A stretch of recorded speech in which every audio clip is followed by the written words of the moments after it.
Mental resources like determination, self-worth, and kindness are the kinds of things that make us resilient. Rick Hanson's a neuropsychologist and very experienced at all these little things that we can do to help ourselves be stronger and more resilient. These kinds of mental resources he talks about, we want them to become traits, not just experiences. So, how do we do that? Part of it is practice. We build our skills. As we're building these skills of resilience and well being kind of prop each other up. They're like an upward spiral. So, we end up feeling stronger and more grounded, but also we have that underlying sense of love and happiness and peace. So that's something that working with resilience can bring to us. And I'm sure that all of us have had some experience with that. So the next slide, generosity. What does it feel like to be generous? My intention with these slides is that we're going to stop and kind of do a little minute or two of inquiry, and then we'll go to the next one. So right now, tune into your body and notice, just remember a time when you felt like you did something that was generous. It might have been smiling at somebody, it might have been opening the door for somebody, it might have been giving a donation, whatever it might have been. And bring that up in your mind, but also feel it in your body. What does it feel like when you're generous?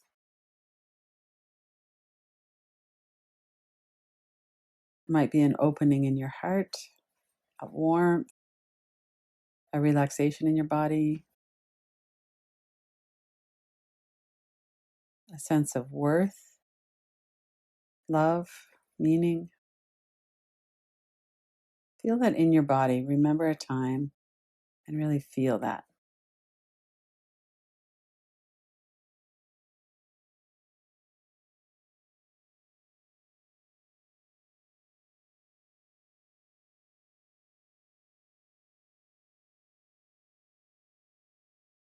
And then let's take a look at what holds us back from generosity. Usually it's something that's going on in our own mind. We're ruminating about how people might react to us. We might want to, we might even have a kind of a plan, but then we're waiting for the perfect time. Fear and anxiety can really hold us back. And many of us have these core deficiency beliefs that what I have to offer doesn't matter or it's not good enough. And Rick Hansen, in his book and in all of his work, he really emphasizes these little moments of connection that we stop and notice, because the brain has the negativity bias. Anything that's the least little bit worrisome, we're going to remember, and that gets hardwired and coded into the synapses in the brain. But anything that's positive or safe, we have to actually stop and notice it. So we might have all of this inner critic or the core deficiency beliefs. Well, I can't really do anything. And it's really true right now that we have a limited impact on the world individually, but we don't have no impact, and we can get together and have an impact. So notice if there's something holding you back from being generous. What might that be? Feel into that in your body as well.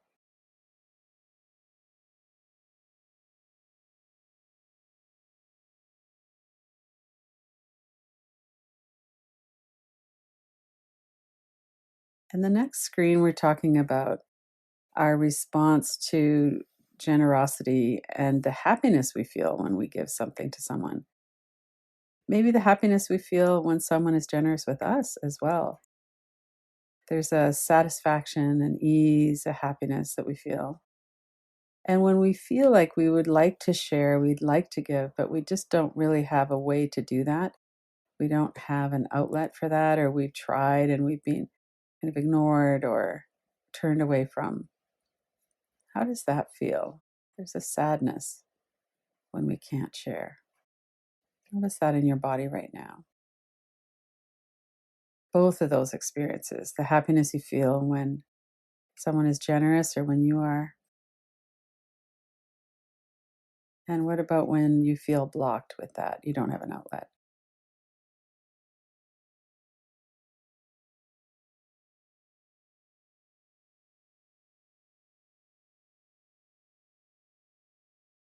And it's interesting to notice what the mind does. The mind might grumble about something or, well, they don't really deserve it, or, see if there's any grumbling going on in your mind when you're looking at that.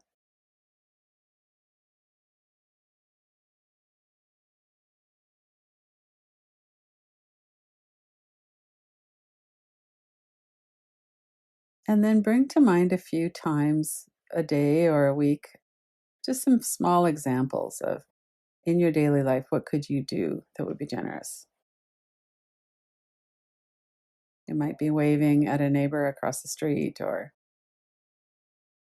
calling a friend, or making a donation, or sharing a post online, or whatever it might be. What are some small ways that you can give or that you could be generous?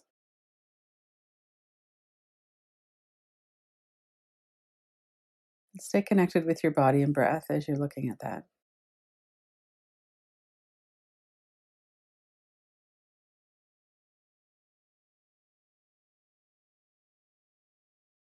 And in his book and in a lot of his teaching, Rick Hansen talks about giving from our inner strengths, grit and gratitude.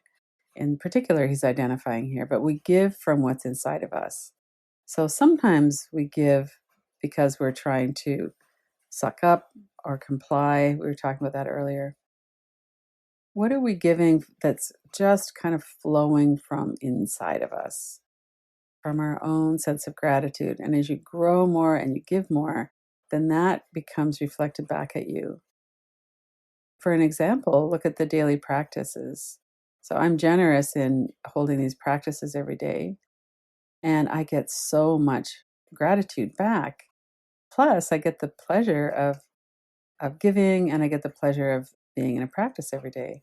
So that's a small example of how this reciprocity works, so how we give more, and not in a sense of struggling to give more, but just as an offering of what we have inside.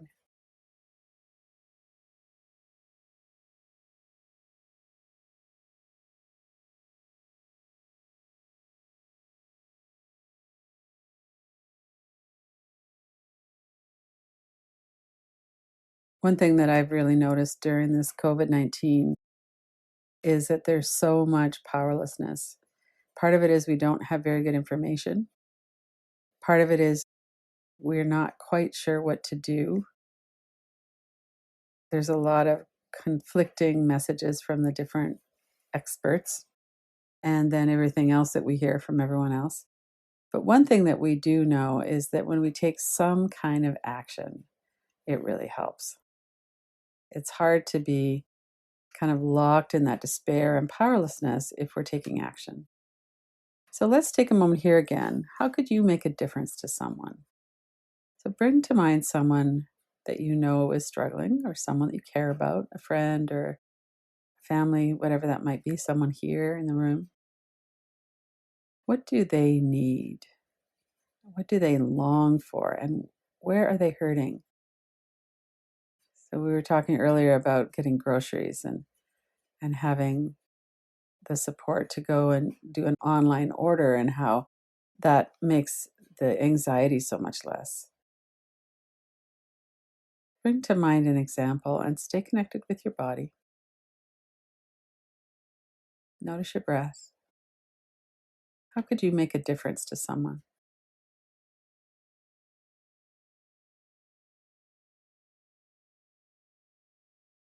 And notice, how could you help? Like when we look at all the ways we've already helped, and we all have in many ways, small and large, what have you already done, or what are you doing now that's helping? As you bring that to mind and really feel that in your body, imagine how it's rippled out into the world. Some of those ways you know about, and some of them you don't. Some are unseen. So take a moment to imagine, visualize that. You're kind to somebody in the morning, and then they go about their day, and maybe they're not as aggressive in traffic, or maybe they're kind to somebody else. Maybe they have a nap instead of a drink. Imagine all of the ways that your generosity and the way you've helped have rippled out into the world. Really stay connected again with your body and breath.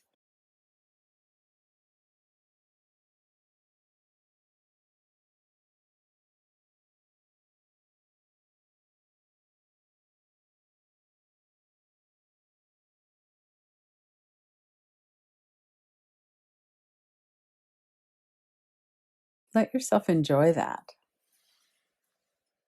If your mind is going to, well, you could have done it better, or you might have done more, anything like that, just let that kind of settle and notice we've all been generous and we've all done good in the world, some of which we don't even know about.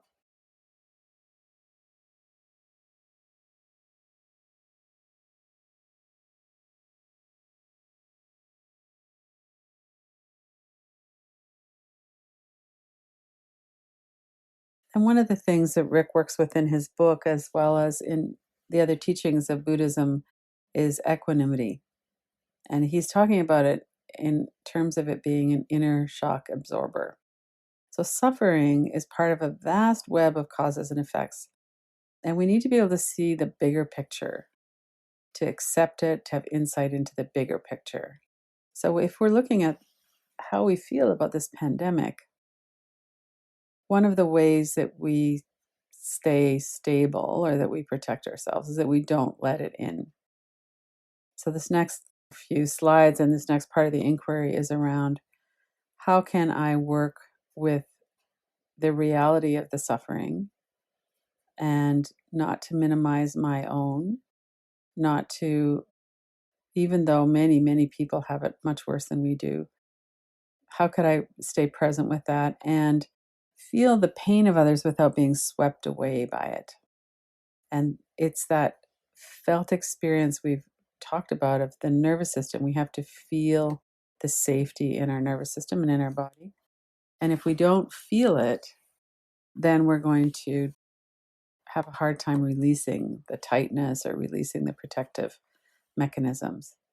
So, equanimity, this feeling of I can take it all in, I can really feel the pain and the suffering that's here right now, my own and that of other people's, and I can stay stable.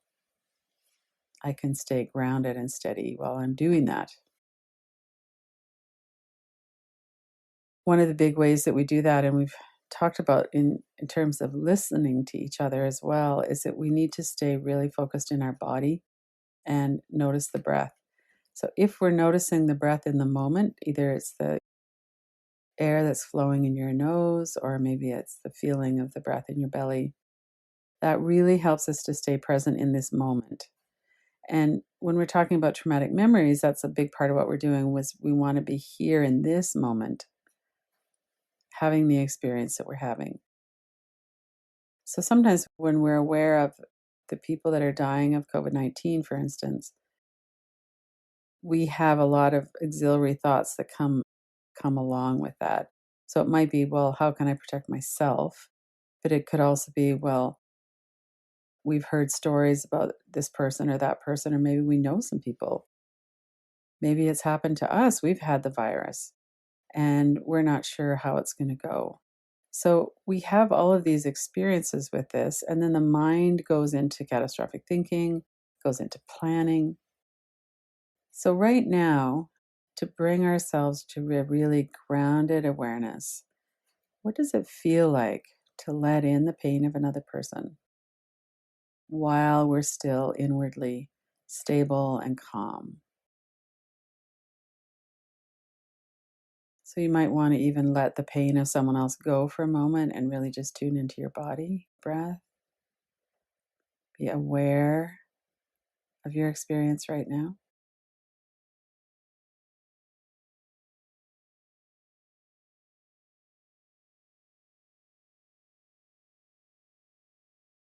Let your body settle and relax a bit.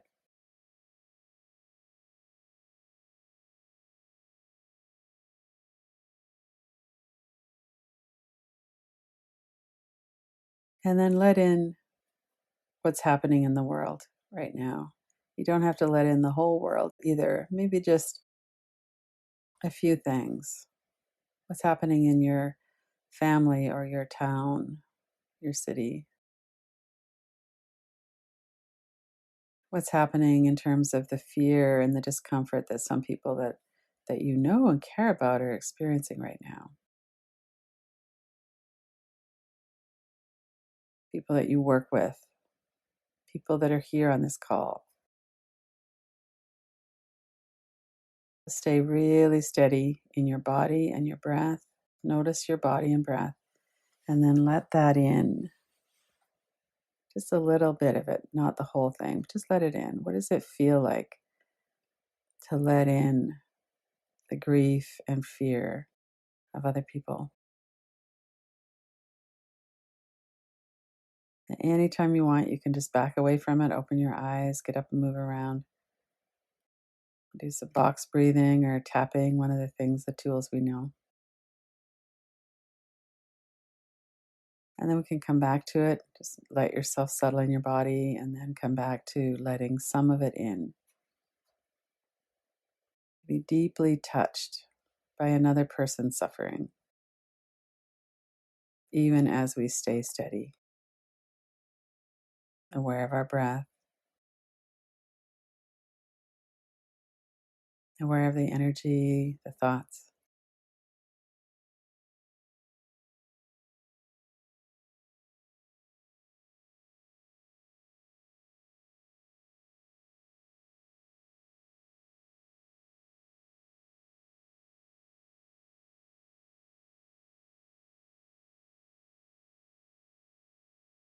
And then bring that to a close.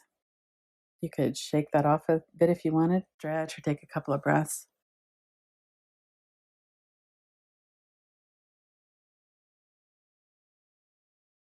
So, the last section that I wanted to work with right now is around us versus them. So, evolution has encouraged us to, to consider a small group of people us and to cooperate. So, some of the people in that small group or tribe are hunters, some are people who cook, some are people who are really hyper vigilant, others are calmer. We have a group of people that have different qualities and personalities that work together. And then we have everybody else. So everybody else might be another group of people, another tribe. It could be the tigers and lions. It could be any kind of danger, but we have a real us and them. Other tribes, other people in particular, compete with us. But now we have this outdated evolutionary system. And we talk about that a lot with the nervous system too. Our nervous system's really good at protecting us from sudden danger, but not so much from the ongoing kind of social anxiety and danger that we face now. But the truth is that the whole world is being affected by this pandemic. The whole world is being affected by many things that we have in common: our economies, the climate. And we have this group that's together, but we don't think we're together. We're still divided into us and them. So, this next couple of slides talks about that, the circle of who we consider us. So, let's start with the circle of inclusion of a group that you feel like you belong to. And you could use this group as an example. Or maybe for me, I'm a lesbian, so it's the LGBTQ community. So there's a lot of people in there that are very different from me, but basically I have a feeling of I belong in that group. Could be a family group, a friendship group, could be from work. You have something in common. There's a group of you who are in the nurses union or something. So what does that feel like in your body as you tune into this group that you are a part of? This is your circle of us. And notice your thoughts, emotions. What are your attitudes and intentions toward people in the group? Is there a feeling of camaraderie or friendliness or loyalty? Or maybe there's a feeling of we've all been through this really difficult thing together. And so we have that sense of shared experience. We have each other's back. And not to complicate it with all of the ways that this doesn't work well, just to feel into that feeling of inclusion. I relate to these people. They're me, they're in my group.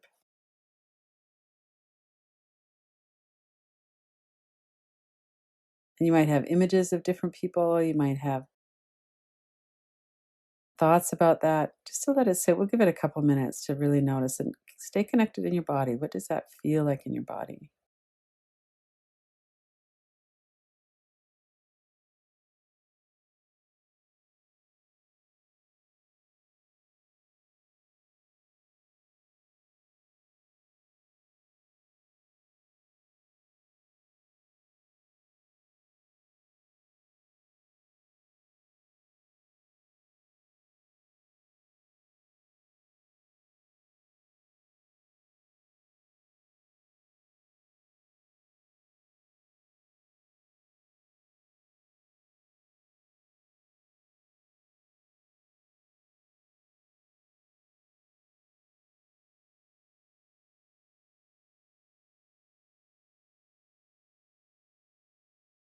And then we're going to expand that circle. So you can expand it a little bit. Maybe it's somebody in your neighborhood that you don't really feel like they're part of you.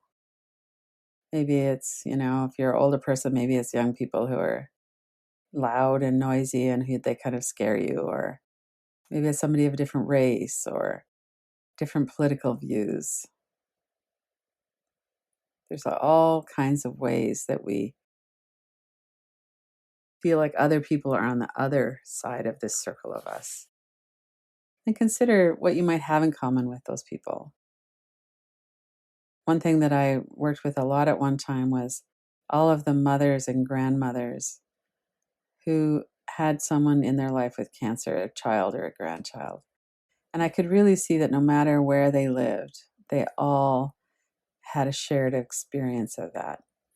We all knew what it was like to have that feeling, that threat. So that's a more dramatic example. It could be something more daily life, like everybody enjoys a good meal. Everybody loves their children. So that can be complicated in terms of abuse, but just to have a generalization of people at least have the feeling of, I want to protect my children. And then sometimes we have a very limited capacity about that. But what are some other kind of human qualities that you might share with somebody who's not in your circle of us? Being scared and grieving during the pandemic is certainly one of the things that we share. We might have very different ideas about what to do about it, but it's a common experience that we have.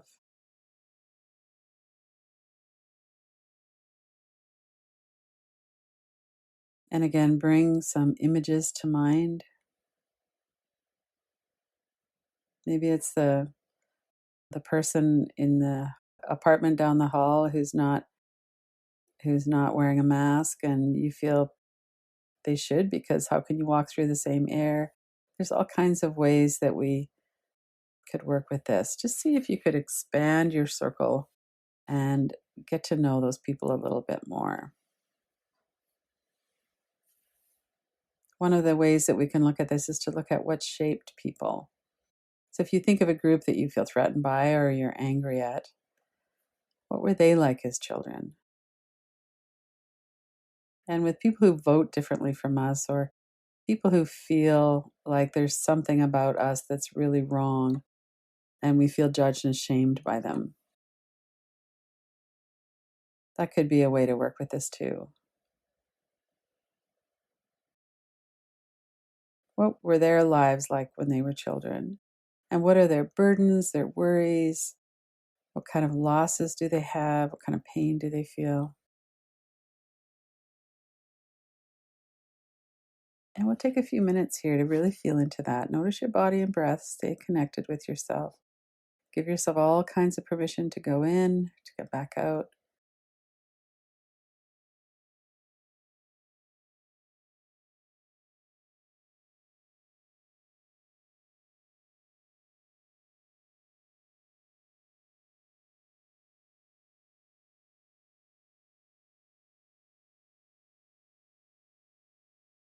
And if you notice you're getting onto kind of a rant or judging, bring yourself back. Take a few breaths and notice again. What shaped them? What were they like as children? And what are their worries and concerns now?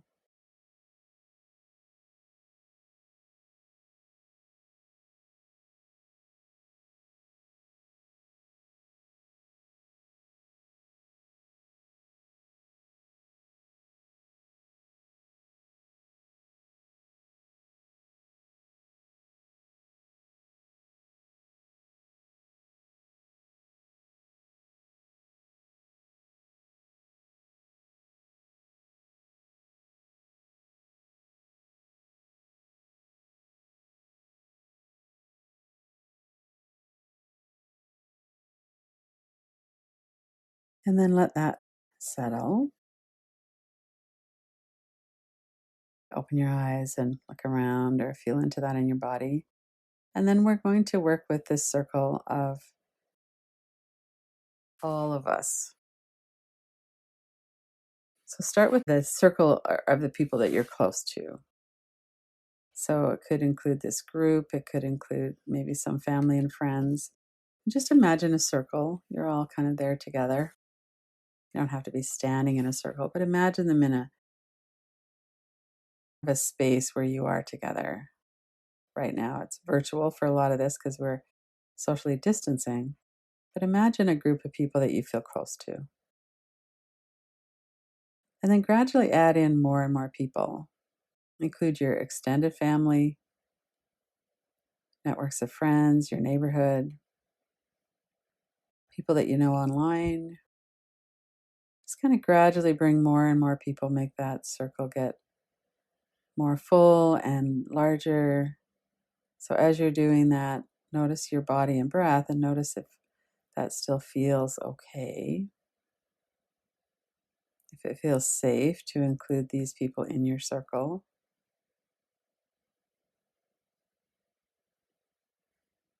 So now we're bringing in people who are like us and people who are not like us.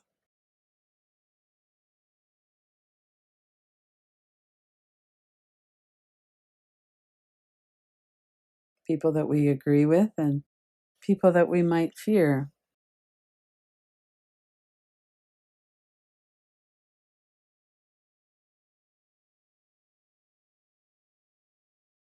All kinds of social classes, economic classes, city dwellers, country folk, young and old, people that we are pretty familiar with and people who we really don't understand at all. It could be people from a different culture, a different part of the world.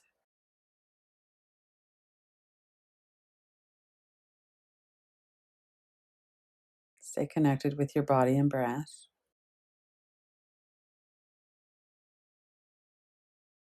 We're not going to go out to have dinner with anybody. We're just really in our mind broadening that circle to include all kinds of other people. And then widen it to include all the creatures of the land, the sea, and the air. We're all living together on this one blue-green planet. All of us.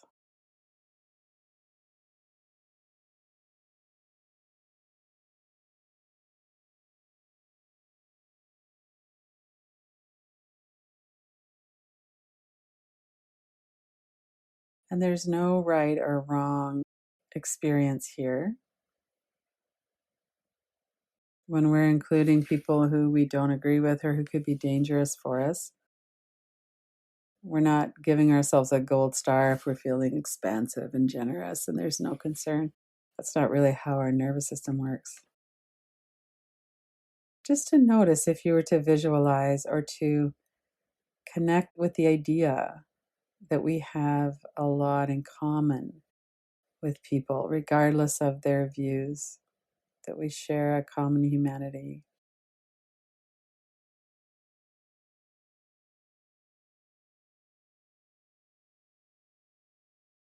And we all know experiences of fear and hardness when we harden up against something because we're afraid.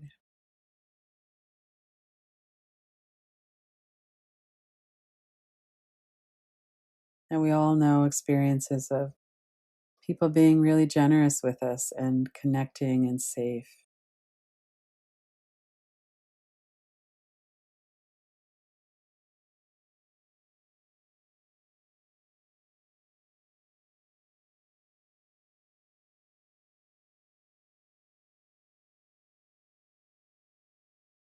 And then take a deep breath.